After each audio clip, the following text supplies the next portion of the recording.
waliwo n'omukyalo mwagwe nalabyo bambu ye Queen Masolo era naye n'alipira Alien ebbanga ly'otundidde akasolo era olabye ng'erinnya lya Alien kw'olina okuyitira yatulaga obugundi bulinganga kabina kambizi obutundu bw'ekyama tategeerekeka yenna ayiisa ali awo alinga Namagoye nimbu naye ayogera ku Alien ayagala atumbula bizinesi y'obwamalaaya temuyina mbwaze baka ku bantu ekiwala ekyo tukiwe visa kijje kive ku linnya ly'omwana Queen Masolo azaala Alien Queen Masolo oyo gw'olaba azaala Alien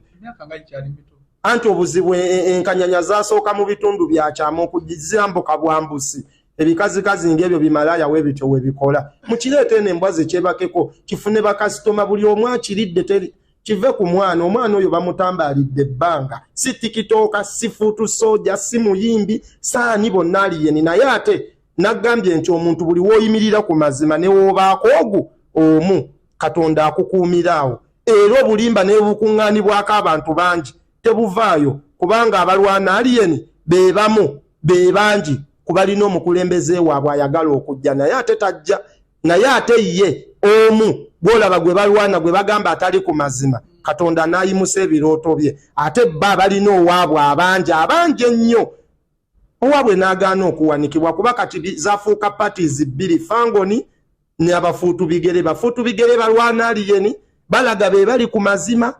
naye Katonda aganya ate okuyisaamu mission yaabwe ate Alien ali omu gwe balwana Katonda n'ayisaamu mission ye